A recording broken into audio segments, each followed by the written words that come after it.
And I think we are live, so we will carry on that discussion.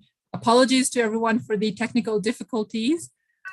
We are live again, and I hope you'll join us. Once again, I'm Dolly Begum, your MPP for Scarborough Southwest. Today, I'm here with some incredible people, incredible guests here for our environmental panel, brought to you by our Scarborough Southwest Environmental Group. Now, I did a little bit of an introduction of our environmental group, but I'll tell you just briefly again, this is a group of people from Scarborough Southwest that have come together to form this group that is active and engaged in making sure, in informing one another, but also taking action to protect our environment, our planet. They have the love for our environment, but making sure that we do help one another, our neighbors, in finding ways or lifestyles, you can say, in how we can do better as an individual, as a community, and as a government. And in my role, it's been really empowering for me to understand and kind of gain that knowledge from you, from this environmental group, to be able to see what really matters to us in our community, and then take that voice to Parliament. So today, I'm really excited because we have our first environmental panel here. But before I start, I do want to give the audience an idea of what the environmental group has been up to. One of which has been, I'm sure you know, is the environmental cleanup we had some time ago. And just last week, we launched our first ever environmental series newsletter, which includes an article and some information about different things that the environmental group members are writing, and that will be shared with the membership. If you'd like to sign up, please let us know. You can comment below on our Facebook Live, and we'll make sure we sign you up. If you'd also like to be a part of the environmental group, you can definitely let us know, and we'll be happy to have you join us as well. Now, because we started a little bit late, I'm going to just throw it to you, Alan and Wendy, to introduce yourself and share your thoughts and your presentation. And I think we have Christina, who's been working on the environmental group actually, and all the work that she's doing in our office. I just want to say thank you, Christina, for the amazing work. Maisha's handling all the tech. So I'm going to leave it to you guys to see how we can get Alan to share the screen as well. But Alan, Wendy, take it away.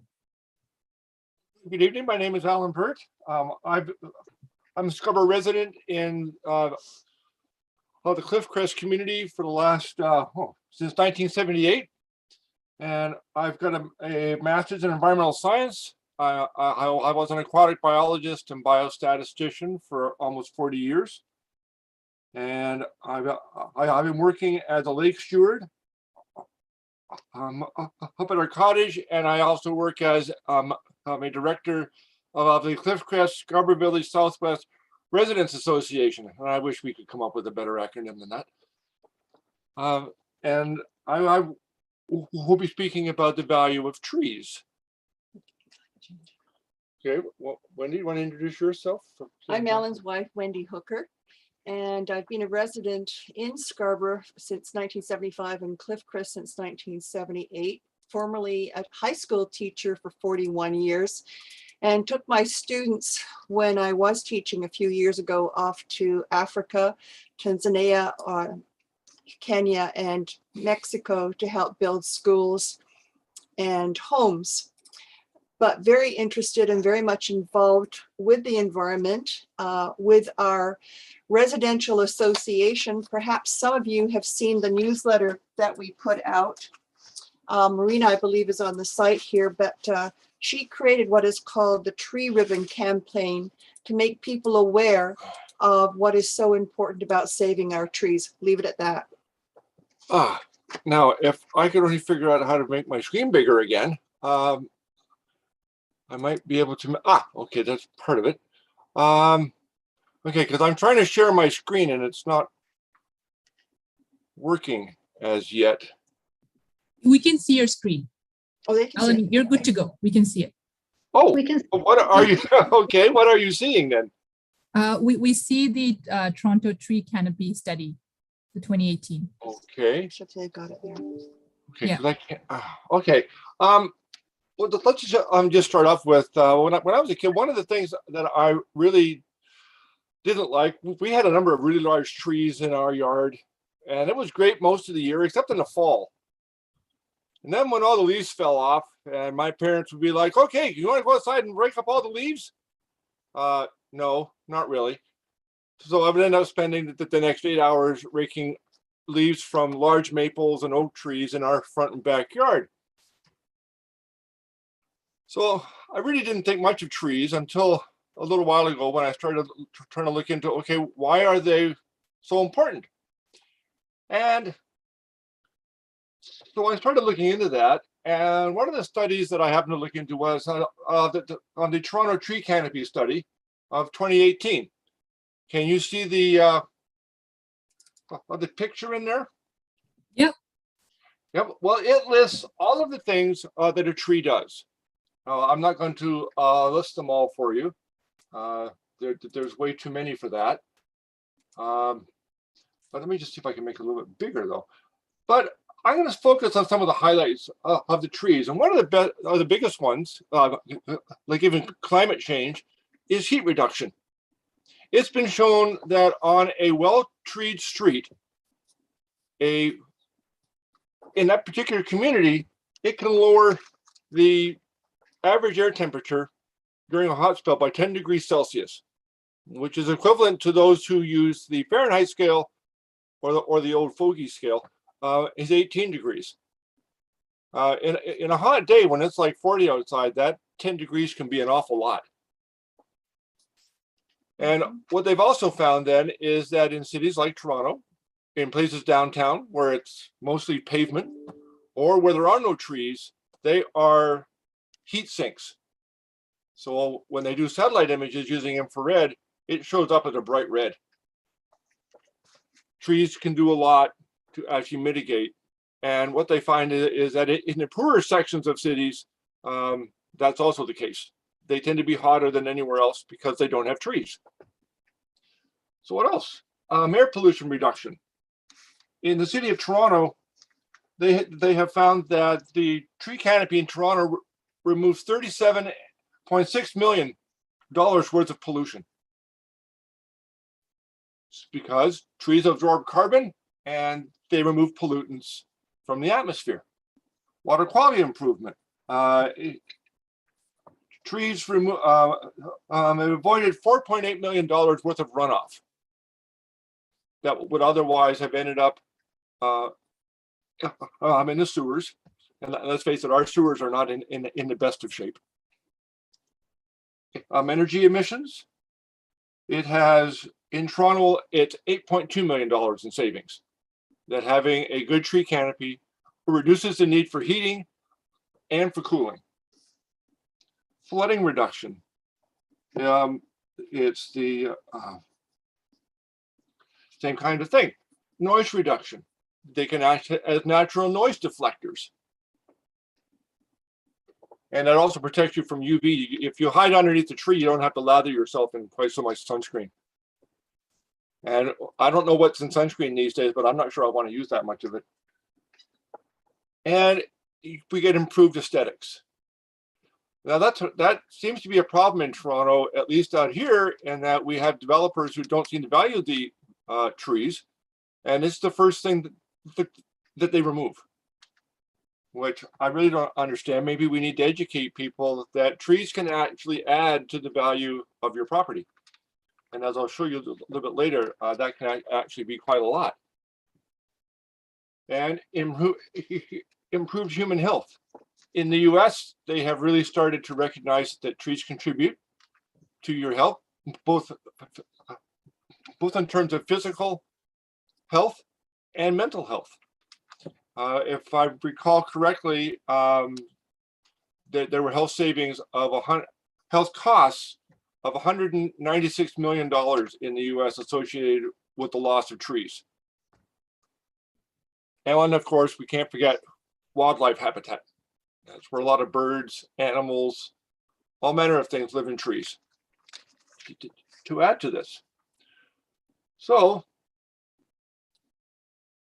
this is an example. One of the problems is that the city did win an award recently for all of the trees it's planting, the Arborist Award, which is really great. But the only problem is, as you will see from the pictures on the right side, for white pine, this is a plot showing the benefits by age of the tree. The green line is when the tree reaches 30 centimeters. That's when it becomes protected. In white pine, the time it takes to get to 35 to 30 centimeters is 65 years. It takes a long time to get there. And the benefits increase as the other tree gets older. With deciduous trees like a sugar maple, it's a lot slower, but the time it takes to get to 30 centimeters for a sugar maple, because it grows a bit faster, is 30 years. But as you can see, it takes substantially longer before it's actually doing something. The same is it's true for sugar maple. It takes 36 years. Black maple takes 36 years. But again, it doesn't start to really contribute until you get past the 30 centimeters. That's a long time to wait. We have climate change. We can't afford to wait. So you would need to replace a mature tree with a lot more than 2 or 3 saplings for the amount of time that it takes to get there. Put it another way, this is given from Portland, and this is based on an individual tree. Now, in Portland, they have a longer growing season than we do, and they have much larger trees. But it estimated that it increased property value by $607,000. That's an awful lot. So that a mature tree was worth about $1.76 million. So what I also looked at a summary of common tree species in Toronto is average lifespan, the time it takes to get to 30 centimeters, and the overall benefits. And you can see how the species are different in how much they contribute. This is based on an individual tree. And white pine is really great for, it has the highest overall benefit, and that may be because it's actually doing something all year round. Deciduous trees are only really have leaves for just over 6 months. So its contributions are somewhat lower. But again, things like basswood that have really large leaves, it retains, it prevents a lot of runoff to the tune of about 363,000 liters of rainfall every year. Now, this was done using a little program called iTree, which is really neat because you can actually estimate the value of your tree that you have in your front and backyards. And it's really easy to use. So, as I mentioned, city planners, investors, and property owners really seem to be unaware of the enormous benefits that a mature tree canopy can actually provide. In a current journal of environmental pollution, researchers found that trees prevented 850,000 deaths, 850, excuse me, human deaths and 670,000 cases of acute respiratory symptoms. That was rated to 17 tons of air pollution removed by trees and forests. It's quite a lot. And another current study estimated that the total value of pollution removal by US trees at $86 billion. That's more than our city budget. Well, that's a lot. I mean, if you want to put value of trees into some context, well, that's a great one. Thank They you do so an awful much. lot. So, and it can also save, as I mentioned before, human health. It indicated that it saves more than 21,000 potential deaths a year. So that's quite a lot. So we need to value trees more. We need to start incorporating green space as an integral part of city planning and in the province, because it also helps to battle climate change. Can I just carry on from there? Yep. Basically, Alan's giving you the scientific perspective and the data. We sent to you, Dolly, a summary that you can share in the future. Two of the people I've been particularly impressed with is Dr. Diana Beresford Kroger, who's written a whole series of the values of trees, which I never knew before until about 4 or 5 years ago. And of course, everyone knows David Suzuki. But the problem that we're encountering in Scarborough and are trees that are less than 30 centimeters are being destroyed. The problem is when a developer comes along and wants to build a house, when they put their plan in at the Committee of Adjustment or TLAB, if the tree is in their way, as of right, that tree is destroyed. And unfortunately, some people actually, if they don't get the approval to cut the tree is cut down on the weekends or in the evening. So we're losing these valuable trees. And as Alan has said, right now, the young trees that are put in their place, oftentimes they're not planted correctly. They're planted on top of rubble. They're not maintained. New trees need a lot of water. And the reason we need trees is right now we have overreached our sustainability. Our trees and our water give us our oxygen. We require 21% of our atmosphere is oxygen to sustain any life on the planet. And with all of the trees being destroyed, it's not just us, it's the entire planet, all species. And this is the problem that we have. We know, as of with Rachel Carson, as of 1960, she came out with Silent Spring. We became aware of the problems of how DDT, etc., were destroying our planet. And we've had a number of meetings, global meetings. Everybody agrees that we do have a climate change, that it's indicative that we get to address climate change immediately, but our own government and global governments have not been addressing the issue. And we're at the situation where 2030 is the year that we have to make sure that our greenhouse gases are brought down, because the definition of 1.2 degrees is the tipping point for no return. End of conversation. Thank you so much. I know some of our audience will also like to get some of those, which we can share in our newsletter that you both shared about the different ways it improves. And I particularly have heard about whether it's flooding, the fact that, in terms of quality of life, I know during the pandemic, people went for walks, and it meant so much to have that for mental and physical health. Dana, I want to go to you next. Ellen and Wendy, thank you so very, very much. We're going to have Dana Snell. Tell us a little bit about yourself and the lifestyle change that you want to share about. Hi there. So I'm Dana. I live in Oak Ridge, kind of like Victoria Park, Danforth area. I moved to this neighborhood about 4 years ago after spending my whole life since I was 8 in the West End. So happy to be a new member of Scarborough. I'm here today to talk a little bit about some lifestyle changes. First of all, I want to get out of the way that I don't believe that lifestyle changes are enough right now.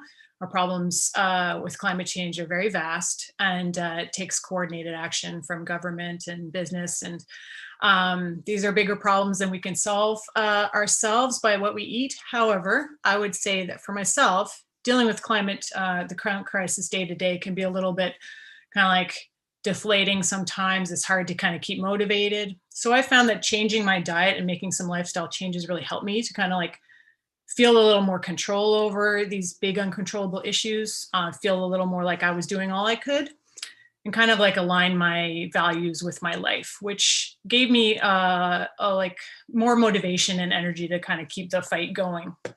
So the specific lifestyle change I'm talking about today is reducing your meat consumption.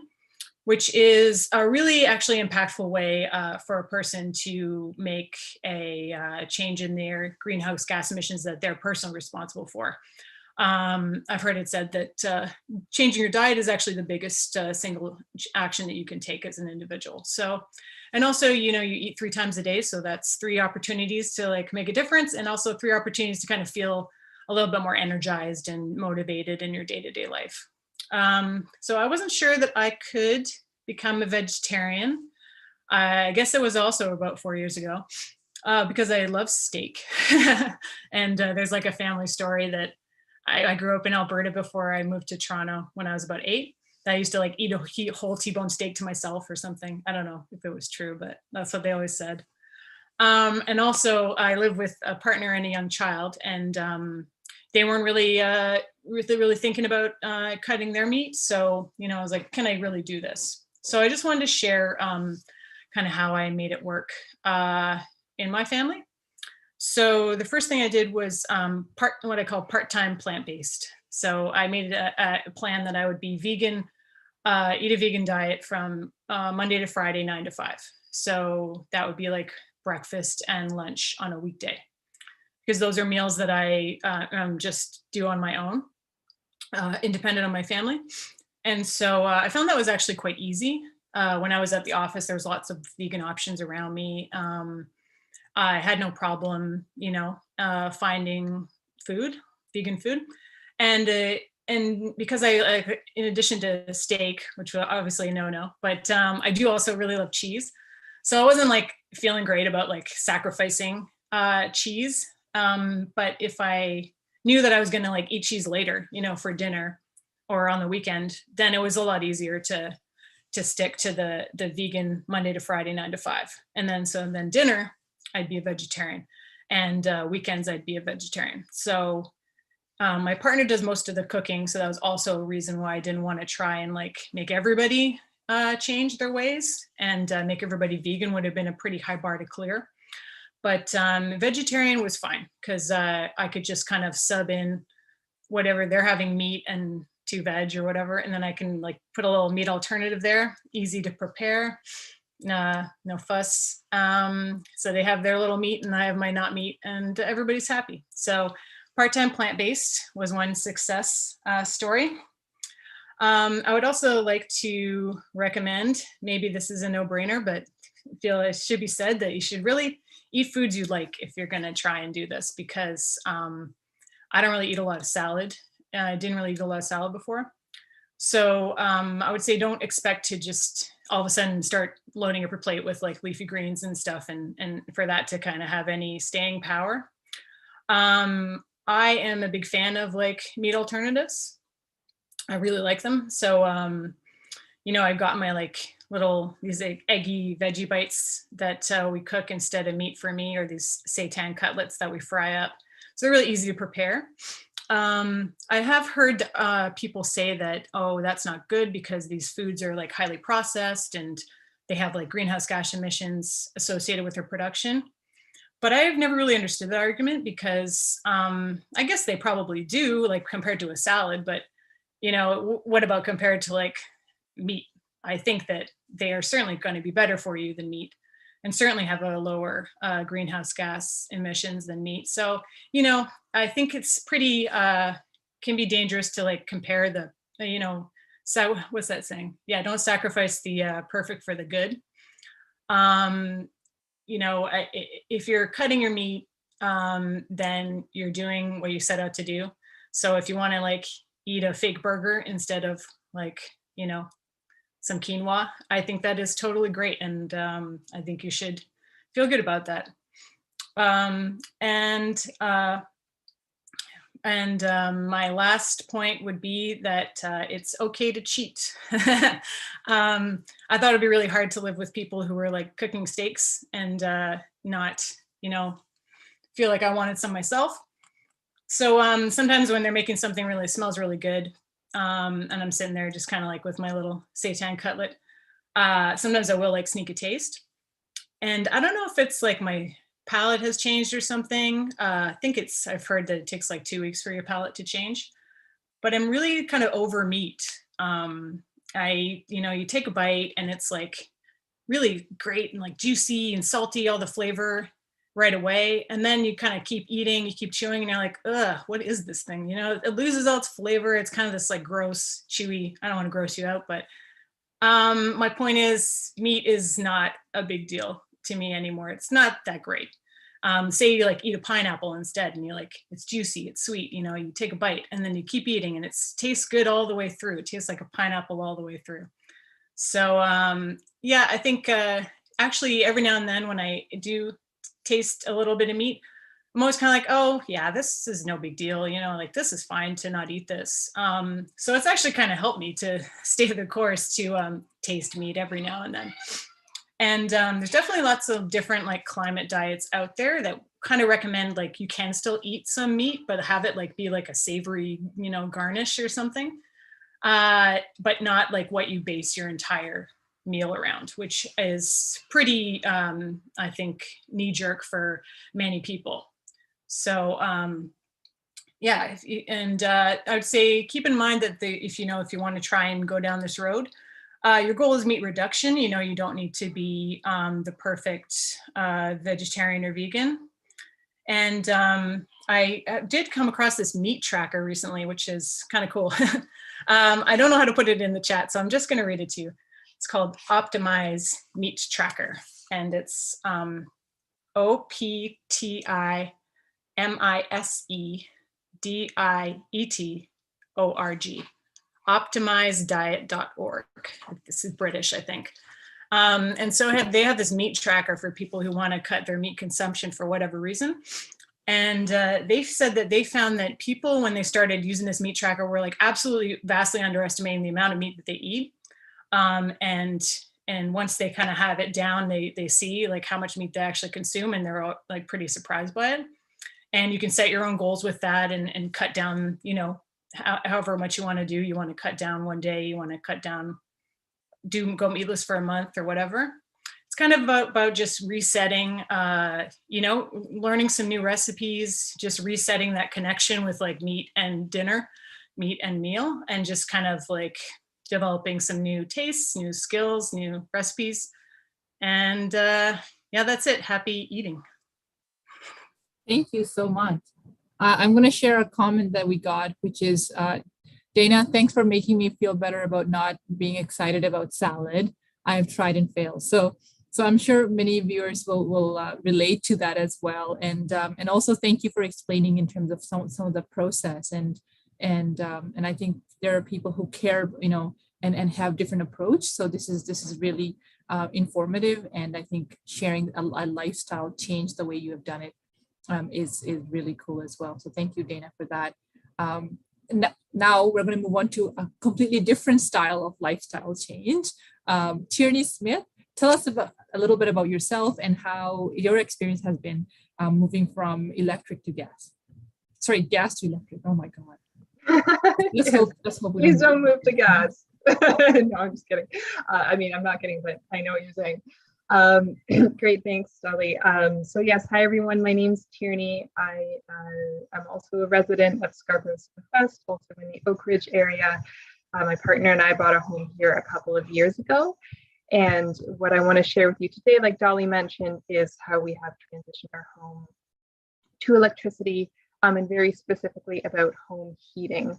And so, like Dana was talking about, another one of the ways you can reduce the pollution in your lifestyle.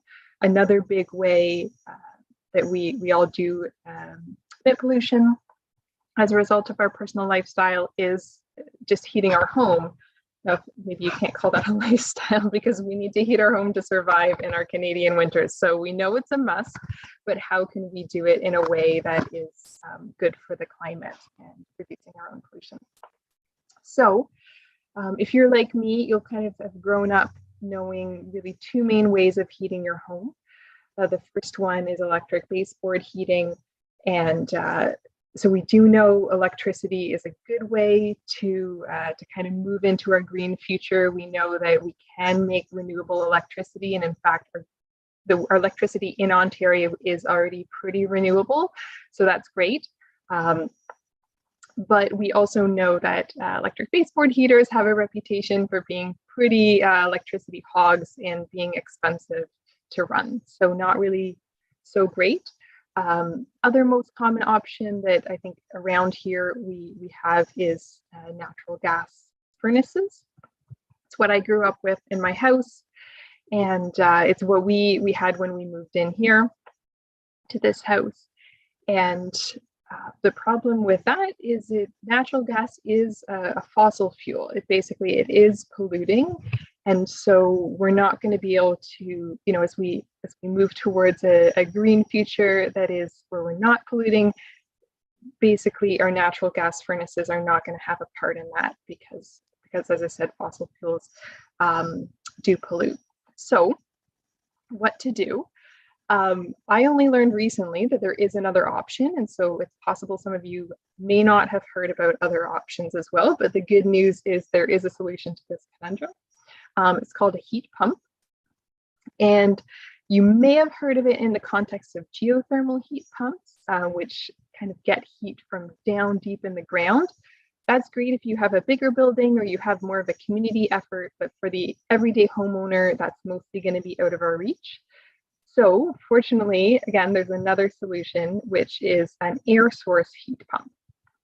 And so basically you can think about it kind of like a central air conditioner, but it not only cools your home in the summer, but it also, the same machine, the same appliance, heats your home in the winter. So you don't need your furnace anymore, you don't need your air conditioner, you just need one heat pump, which is another awesome thing about it. And you might think, okay, how does this work? Like, how is this magical device working? So very simply, what it does is it takes heat out of the air and then kind of moves it to the place where you want it or don't want it. So in the summer, it's taking the heat out of the air inside your house and putting it outside. And in the winter, it's taking heat outside of the air outside and it's moving that into your house. You might think, how is there heat outside in the winter when it's freezing cold? That sounds ridiculous. Fun science, apparently there is. I can personally testify to that, having one in my house. The average heat pump does work down to -15, so some people will get a heat pump and then have some sort of backup heating, or you can do what we did, you can get what's called a cold climate heat pump, and that works down to -25 degrees. So in Toronto, you only really have a couple of days a year at this point that are below -15, none below -25. So you're basically going to be safe all the time. And in fact, heat pumps are actually super popular in Norway if you need sort of further proof that they can handle a cold climate. So if you are thinking about replacing your furnace, you're thinking about replacing your heating, or you want to be a little more proactive about this, there's a couple of decisions to think about when you're buying a heat pump. And I do encourage you to be proactive because they're a little bit less well known. If you kind of get into a crunch, your heat is broken in the middle of the winter, it's not maybe a great time to start thinking about something new. It is a little bit easier if you're thinking about it in advance.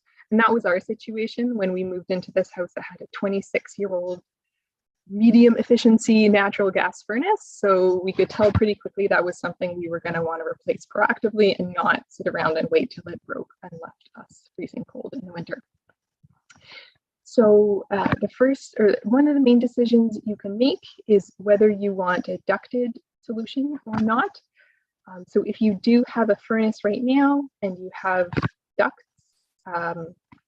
blowing your air around, you can get a heat pump that works exactly the same way. It's one central unit. It blows the air around in your ducts, no muss, no fuss, just like you are used to. Or if you either don't have ducts or you want to try something a little bit different, you can go with the ductless or mini split option. And the reason we did end up going with that, even though we didn't have to, for a couple of reasons. One is that we live in a small bungalow and we wanted to free up a bit of space in the basement where the ducts and the furnace used to be. The other reason is because it allows us to do sort of zoned heat control. So for example, in the summer, we don't want to air condition our basement because it's already really cold. We work down there now. It's our home office. And so we didn't want to be even more chilly. So we just can not turn on the air conditioning downstairs and only have it on upstairs. Or another example is in the winter, we like to keep our bedroom a little bit cooler than the main living area. And so the heat pumps, the ductless heat pumps let us do that. You might be wondering about costs. It does depend on the individual situation, but broadly speaking, heat pumps is not going to be an arm and a leg. It's not going to be something you have to completely blow the budget on for this kind of more climate friendly choice. It is going to be a little bit more expensive in the colder winter months than a natural gas furnace, but it is going to be a lot cheaper, certainly more efficient than baseboard heating. Compared to the natural gas furnace in the spring and the fall, the heat pump will cost a bit less. And if you did used to be on a sort of a central air conditioner, the heat pump's also going to cost less to run in the summer. It's more efficient.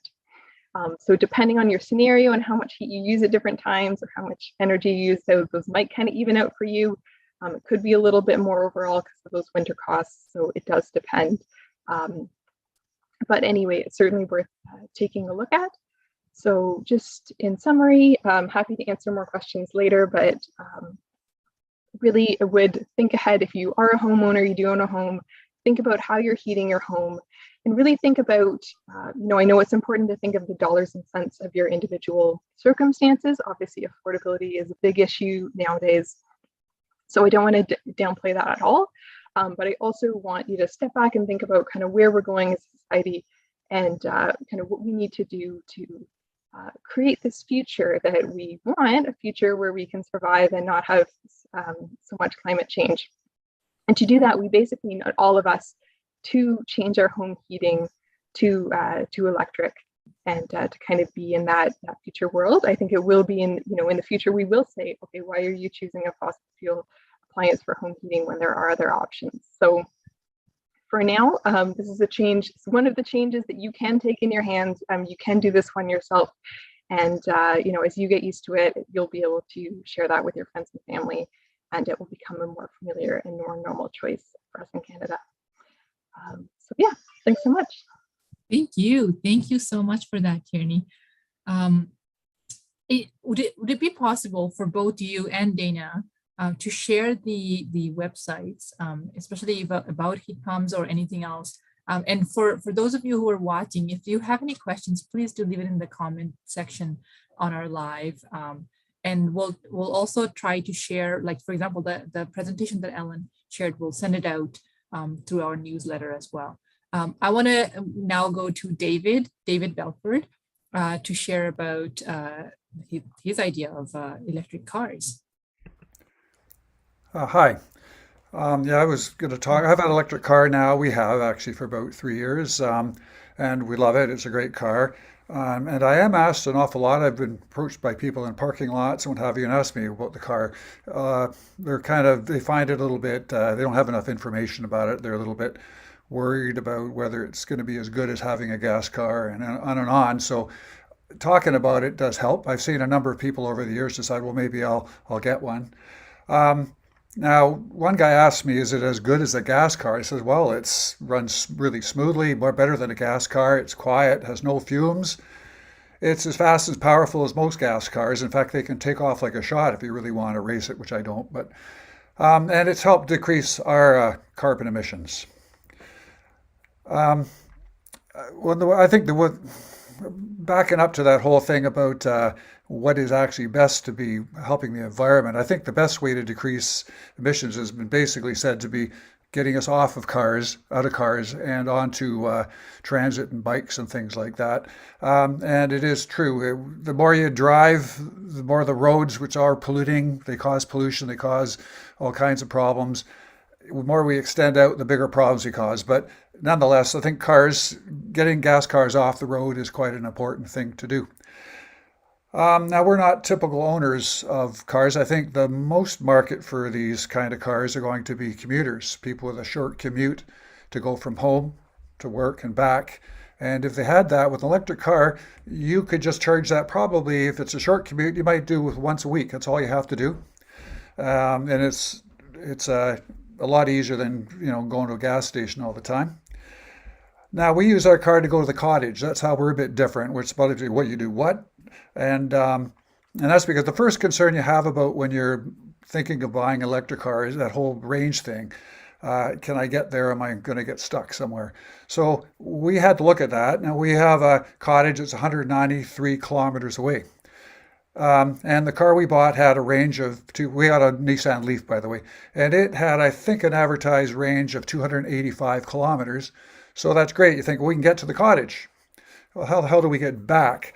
And so how we solved that was we installed a charger at our house here, and we have a charger installed at the cottage.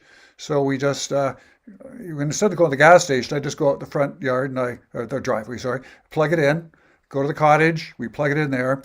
And now the charger's not that expensive to put in. It's just like a dryer outlet, and you just get an electrician and have it installed. It's not expensive, and it's so convenient. I don't have to even leave the driveway to load up my car with fuel. Now, I guess, and that's on that note too. We think, well, if I bought myself a car, how am I going to get it charged? Now, if you have a house or a place where you can put a charger in, it's a no-brainer, and it's the way that of the near future where cars can be used like this. Charging outside of that range, I don't want to go into that, but there's not enough chargers yet. The last government had a plan, and the plan is gone, and it's kind of sad. Ontario, we're not doing very well with a lot of these types of things. And I guess with charging, by the way, if you want to really be environmentally friendly, you charge at night when there's surplus power after 7 o'clock, and on weekends, and you can set it up so it does that. You also get a better rate usually at nighttime. Now, when choosing an electric car, most people are worried about the range, and that's to be considered. Now, if you have a lot of hills, and if you drive really, really heavily with your foot, you're going to have to take allowance in that to your range. Hills and that stuff do take a lot of power. But with time, I found you learn how to, first of all, even a gas car, accelerate slowly. You can see your range of any car goes up very, very drastically. So when you're sitting at light, you see these idiots booting it. Well, they're wasting a lot of fuel. And with $2 a gallon of gas, they're wasting a lot of fuel. Anyway, so I guess that's the basic stuff. I guess the economic benefits, they are very economical to run. I find it takes about, I think with gas being the way it is now, I probably spend about an eighth of the expenditure to drive my car. Now that's not a reason necessarily to buy a car, but it is actually a big side benefit. And I would recommend that would be a way if you want to bring your fuel costs down. Maintenance is much less. The electric motor doesn't take a lot of maintenance. You don't have to do a lot with it. There's once a year you got to look after your brakes, windshield wipers, tires, and air. That's basically it. Now, if you look at it compared to a gas car, there's a lot less garbage generated also because there's engine oil, the filters, starting battery, radiator antifreeze, it goes on and on and on. So environmentally, not just the amount of emissions you put in is not just the only benefit. It's a lot less garbage and a lot less hassle going to have it fixed and so on and so forth. But anyways, that's about it. Thanks. Thank you very much, David. And I know for folks who are watching, along with the benefits that David pointed out, right now, seeing the gas prices, I'm sure many folks are also adding that as a benefit as well, the cost of it, which is huge. I want to go to Dorte and Lisa next to speak about a similar but a completely different topic when we talk about environment and issues that we face with native plants and invasive species. Yes, hi everybody. My name is Dorte.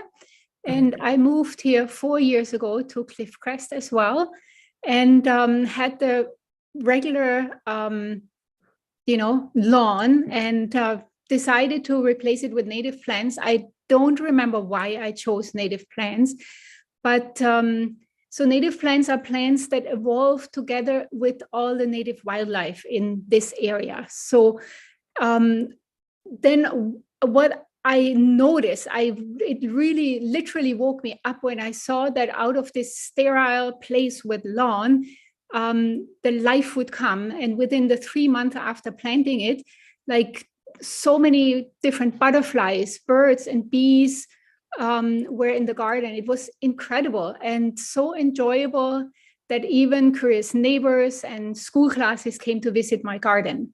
So native plants, then I started researching what's going on here. So native plants are the basis of any food web and support our native wildlife.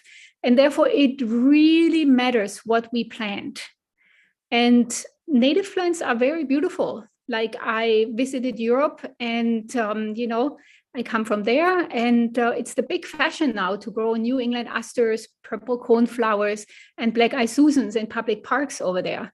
And here we also have the advantage, if we plant native plants, that they are adapted to our soil and our rain patterns, and therefore can be really easily and no hassle-free grown in our gardens with less water input. I'm also not sure if you are aware that Toronto, especially also Scarborough Southwest with the bluffs and all the great natural areas, is of great ecological significance, way beyond our borders. So Toronto is located right in the crossings of two major bird migration flyways, namely the Mississippi and the Atlantic Flyway. And I know we're all looking forward to the spring migration, which starts in soon. And so we are also part of a very special and very, very small ecozone, which is called the Carolinian zone. And despite being the smallest zone, we have the greatest biodiversity of all ecoregions in Canada. So I feel that puts some kind of responsibility on us. Some small birds like warblers fly 3 days nonstop over the ocean from South America to come to our rich Carolinian ecozone. And the birds need caterpillars in spring, which are a super protein to raise their young. So for example, a 10-gram chickadee needs about 9,000 caterpillars to raise one clutch of young. So you see, birds only migrate and lose 1/3 of their weight to get to our tremendous rich native forest to take advantage of a huge caterpillar flush in spring. So now what did we do? And there we go to our first talk. By getting rid of all the shrubberies and the native trees and replacing them with lawn and Japanese maple all over North America, we were able to decimate our bird population by 3 billion and our pollinators by 50% since 1970. So to stop further decline in the bird population, 70% of our gardens need to be native, that the caterpillars can grow on the plants, on the tree leaves, which they are able to digest, and the birds can find them and eat them and feed their youngs in spring and can maintain the population which they are at right now. So how can we do this? And the very good news is it is extremely easy. So adding native trees to our gardens makes the biggest impact with the least amount of work. And I want to tell you that we have a native tree giveaway right now, which is made possible by a grant from the City of Toronto. And the details are on our website. I don't know, I forgot maybe to mention that I am the co-founder of the Cliffcrest Butterfly Way. So now you know. So on our Cliffcrest Butterfly Way website, which is unfortunately a handful, and we're not only serving Cliffcrest, we're literally serving anybody who's interested. So you can find the native tree giveaway, and you can order your native trees right there and get them then in April. And of course, what we have heard today, besides adding a young tree, which is great, we need to make sure the community understands the value of mature trees. They are unreplaceable for so many different reasons. And I find it's just painful to see how communities just don't feel the pain if a tree is gone. But for those who love gardening, and we can make good choices in selecting what plants we plant to stop pollinator decline. And interestingly enough, the city is an ideal place to do so, because in the agricultural fields, a lot of chemicals are used, which we don't, hopefully our neighbors don't, and we certainly don't. So we create ideal conditions for pollinators. And I would like to invite everybody to join our community effort and bring back native plants to Scarborough Southwest, and with them, the life that the plants support. So we are running a seed growing project at the moment. And if you would like to help out, please email me at cliffcrestbutterflyway@gmail.com. Or you can also join our Facebook group, which is also called Cliffcrest Butterfly Way. And then you can help us grow lots of native plants, and you can use them for your garden. You can give them away to neighbors, to friends, to schools, and to the community. And if you're interested, I will send you free seeds that you can grow. And we are a really nice community that support each other on how to do that. So there's absolutely no knowledge at all needed to join this project. And you can learn how to grow native plants from seed when you join our Zoom meetings. All upcoming events are always on the website, and which is cliffcrestbutterflyway.com, and will also always be announced on Facebook. So this spring, we then will have, because we will have grown so many plants, everybody will have grown so many plants. We have already over 100 people who are in that project. So we will have a seedling swap, because maybe you grow some more of this that you like and some less of that what you would have liked. And so we will have a big seedling swap, and there we can then exchange our little babies. And so I'm very much looking forward to having that, and hopefully being able to meet in person and have real good fun. And then we will also probably have a plant sale in May, just to enable people to get the native plants, because it's not that easy to get them, but you can go to native plant nurseries and get them. And some grocery stores, like Loblaws has some now. And so they become more and more common, but you should still always make sure it's not just a black-eyed Susan or an echinacea, like a purple coneflower, because sometimes they're bred in a way that they are not native anymore. They're cultivars, and then they don't really do the same work. So yes, I really would like to encourage you to become part of our community. We are a really nice group of lots of people who are in and out, and some are very engaged and some are just, sometimes, and do make a difference for the wildlife and our own well-being, and also for future generations, in setting the ground and putting native plants into the ground. And so what I was asked to speak a little bit about as well is the invasive plants.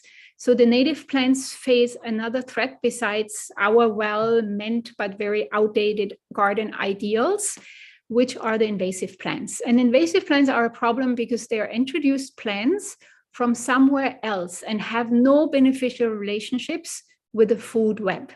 So that means, for example, a bird can eat a berry and most likely can't eat the berries from that introduced shrub or tree. And if they do, they might not be the right nutrition for them.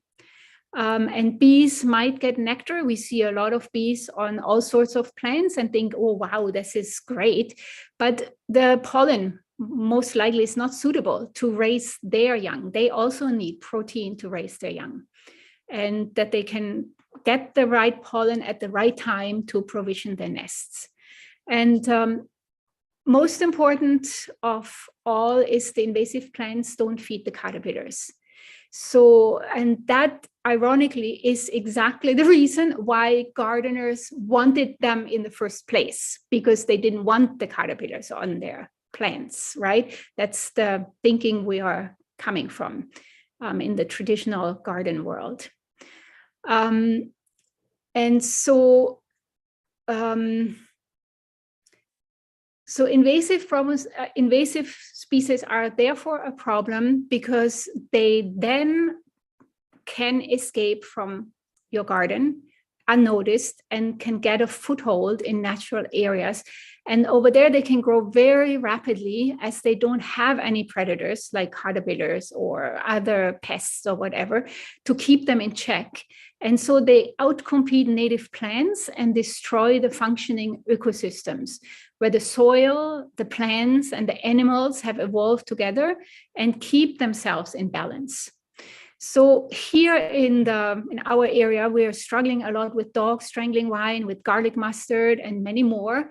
So if you are not familiar with these plants and you might have them in your garden, it is a good idea to check out an excellent web resource of the Ontario Invasive Plant Council. They give you pictures, which I can't do just now, and so you can really get informed. Also, they give you practices how to remove them. But even periwinkle, goutweed, and burning bush, just to name a few, are highly invasive plants, and they are still the staple of the garden centers. So on the other hand, Ontario spends $50.8 million every year, like the municipalities and the conservation agencies in Ontario, on mitigating the damage of invasive species. And I feel, I once visited a very progressive woman with backyard chickens, and the front of her property had some beautiful old tree, and she needed to stabilize a little bit of a slope around the tree. And so she has put in $400 worth of periwinkle about 3 weeks before my visit. And when I pointed out that the periwinkle is an invasive plant, she was devastated. And I just use this example to illustrate that we cannot expect a mother of young children or anyone to research every plant they want to put into their garden, and when they can get it in a garden center.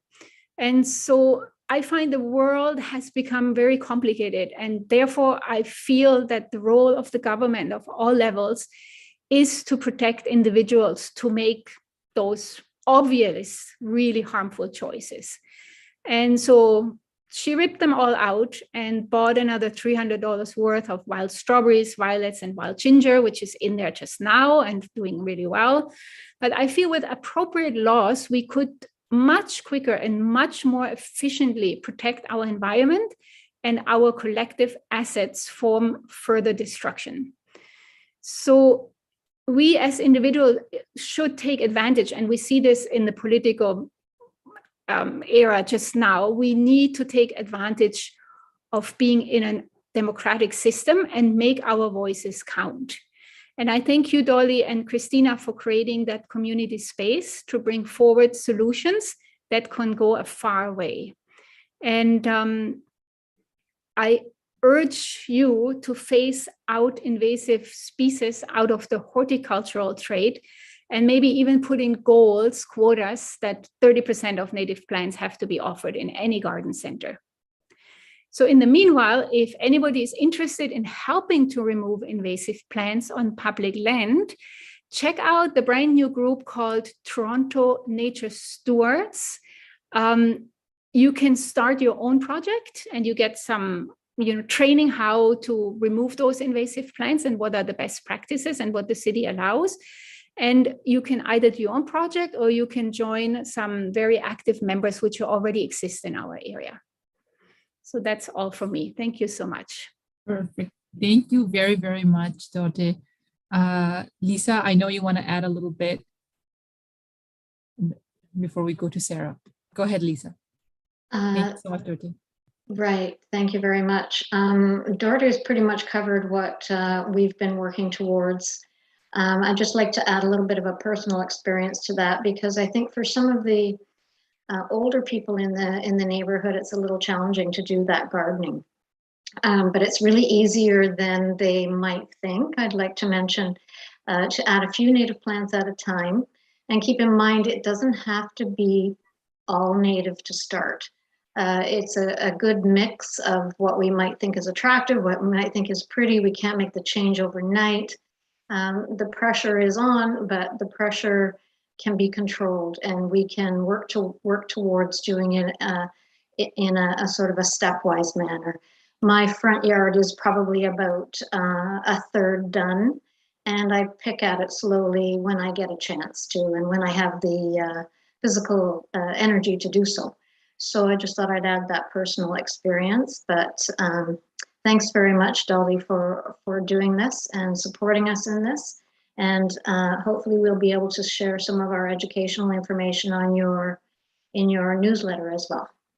Absolutely, we'll definitely send some out. And I know that Kathleen from your group has just shared the website on our page as well. So for folks who are joining on the live streaming, feel free to check that out. Thank you both. Now we will move to Sarah. Sarah Buchanan she's right here. Perfect. Hi, Sarah. Sarah's from the Toronto, well, Sarah joined the Toronto Environmental Alliance team in July 2021 as campaigns director. And she has worked inside and outside of City Hall to build a more inclusive, healthy, vibrant, and green community. Her career has spanned jobs in media, politics, and climate change advocacy, and most recently working at Environmental Defense to push for stronger provincial action on climate change and empower communities to stop Highway 413, something that many of you have heard me petition about in the legislature. And some of you actually had sent signatures as well and signed our petition online. Sarah cares deeply about bringing together social and environmental issues through progressive activism and connecting communities with the tools they need to build a better city for all. I know that many of our presenters just talked about different lifestyles, different issues in our community and how we can all bring that together. And one of the things some of them actually highlighted was how city and province can play a role and what kind of laws we can make to make sure that's easier, that encourages, or it makes it possible for us to do better in protecting our environment. So I'm going to turn it over to Sarah to present on the need to invest in our environmental protection, but also some of the ideas for local advocacy work that we can do to support environment and create creation of a climate community hub, really, and talking about what we can actually do as a community. Go ahead, Sarah. Thanks, everyone. And really great to hear from everyone else on the panel tonight as well. I've been taking notes in my basement next to my natural gas furnace as it turns on and gets super loud every once in a while. So one day hoping to replace that. And, I really want to echo what one of your speakers, what Dina mentioned earlier, which is just that sometimes we feel so much, pressure and anxiety and guilt about our individual choices and, in our own lives. And, I feel guilt about having a natural gas furnace too. But it's not just about our individual actions. It's also about what our governments and what our communities are doing on a bigger, broader level, where politics is going. And that's what I'm going to talk a little bit about tonight. So how we can, see kind of the big picture political sphere and what's going on there, but also, the importance of what we do at home and in our own lives, which is, it is definitely important, even though I'm going to be talking about broader stuff as well. So as Dolly mentioned, she gave you a full bio. I'm not going to bore you with more details of that, but I'm going to be giving you some of maybe some greatest hits from some of my work. I did work for years tracking the Ontario government's progress on specifically on climate change. So I'm going to talk a little bit about that. And now I work for Toronto Environmental Alliance locally, looking at things we can do in the city of Toronto and working for a greener, healthier, and more equitable city. And we're sort of an environmental watchdog at City Hall in Toronto. So let's zoom in first a little bit, because Dolly's your provincial representative. So zoom in on what Ontario has done or not done on climate change and environment recently. So as many of you know, when Premier Ford showed up in 2018, Ontario's carbon emissions had been dropping actually pretty steadily for almost 10 years. And they just launched a huge number of new programs to help keep those emissions going down. For example, one program, was to help people be able to buy and get rebates for the heat pumps that Tierney was talking about, or get $14,000 to be able to go towards the cost of an electric vehicle. And that's not by chance. Driving cars and heating our homes with gas are right now the two biggest sources of emissions in Ontario. So those were kind of targeted programs to try to bring those emissions down and help people, like a lot of the folks on this call who maybe want to take those steps and make those decisions, but are thinking, I don't really know how to do this, or maybe I can't afford it right now, or my furnace just broke and I need a new furnace tomorrow. How am I going to do this? So those programs are sort of helping to enable those choices to be made more smoothly. And that's a big way that our governments can and should be helping folks through the huge transition that we need to be making. So I'll walk you through what happened next when the Ford government took over in 2018. They essentially cut almost all the climate programs that had been there. They also cut, a lot of protections for endangered species. They cut the 50 million tree program. We heard a little bit about how important trees are for not just cities, but the entire province, essentially. They slashed new green energy projects like wind and solar projects at a time when those sources of energy are actually cheaper than ever. Some of them are cheaper than natural gas or other, considered cheap sources of energy. So it was actually kind of not a great economic decision as well. And they resurrected two dead highways, the 413, one of them, that would run right through the Greenbelt in Ontario and some pretty precious farmland and green spaces.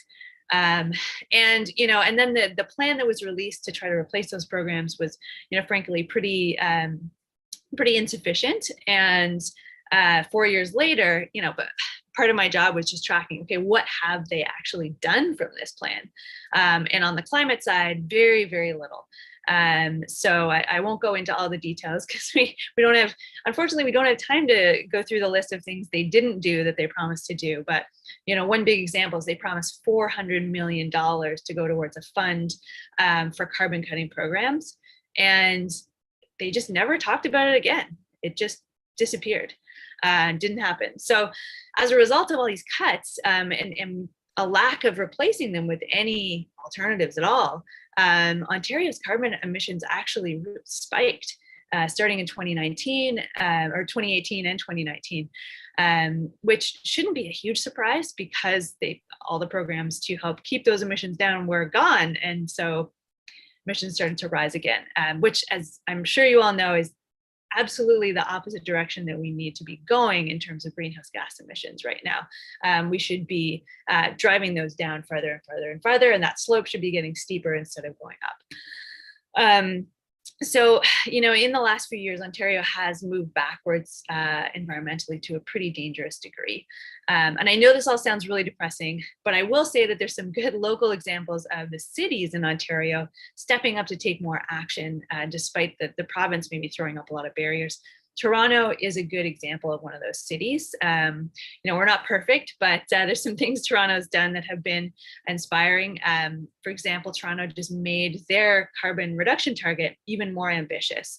And I should say that the credit for that really goes to the residents of Toronto, the people who signed petitions, people who showed up to protest, the people who talked to their city councilors, people who talked to their politicians at all levels and said, we need more ambition.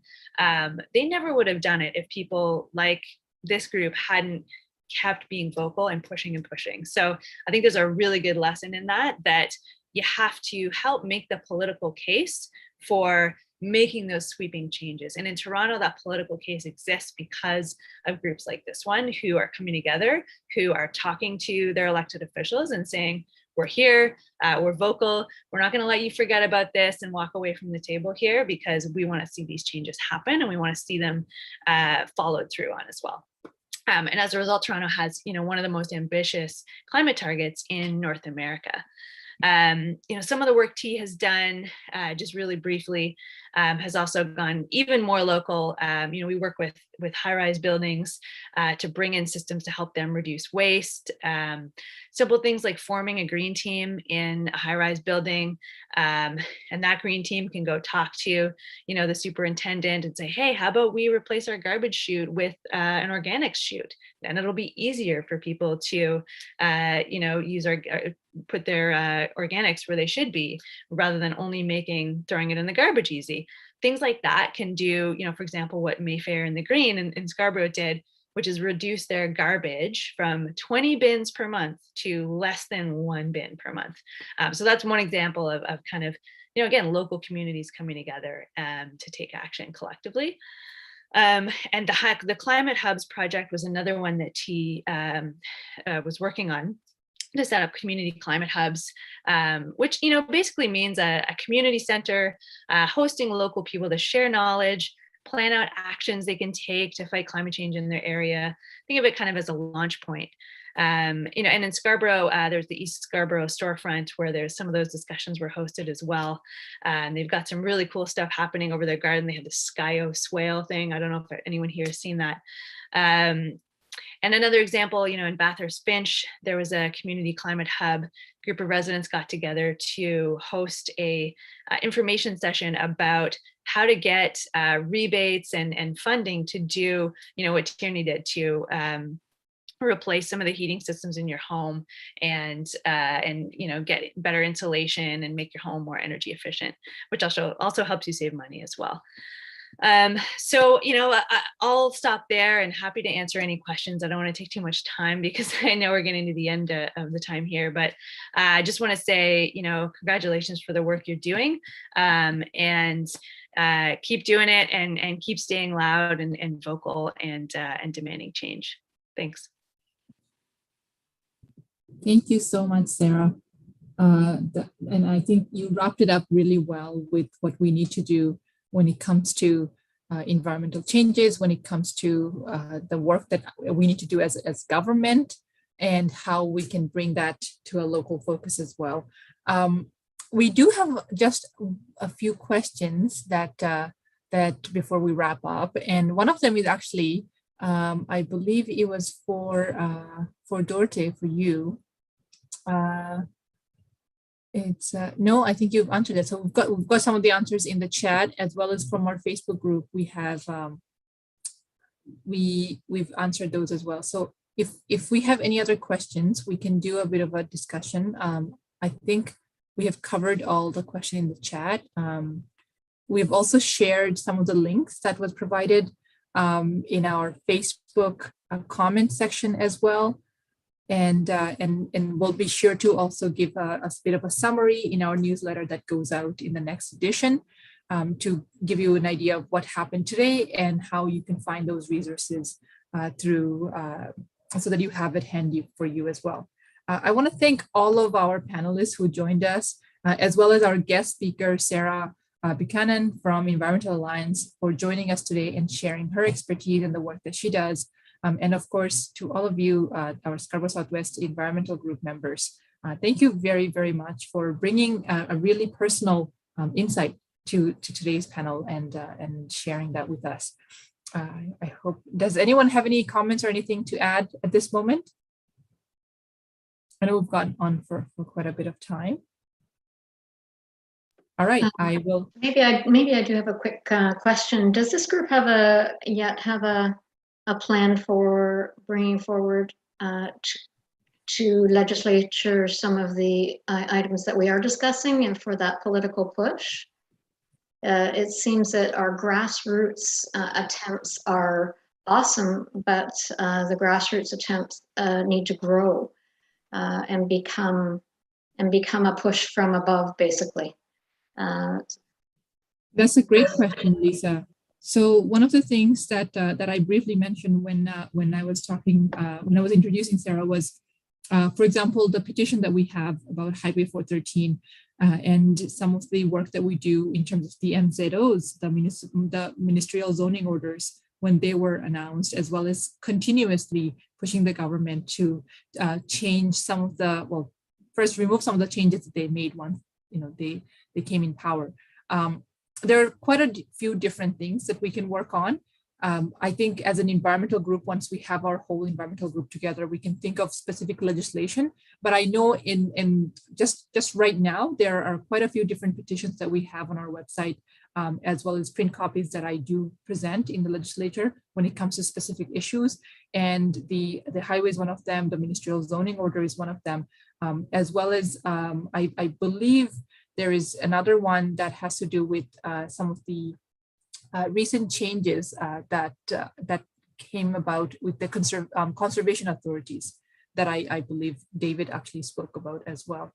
And there might be quite a few others that I'm forgetting that's on our website that we have presented in the legislature about, but I'm happy to share those as well in our newsletter. So, but that's a great point. And I think as an environmental group and those of you who are watching, if you want to join as well and have ideas, please do, because as a group, we can come up together for, legislations, bills, or things that we want the government to take on. Thank you, everyone. Thank you so much for joining us. I really appreciate your time. And I know we've gone a little bit over time, but I think it was well worth it. So I really appreciate it. Enjoy the rest of your evening.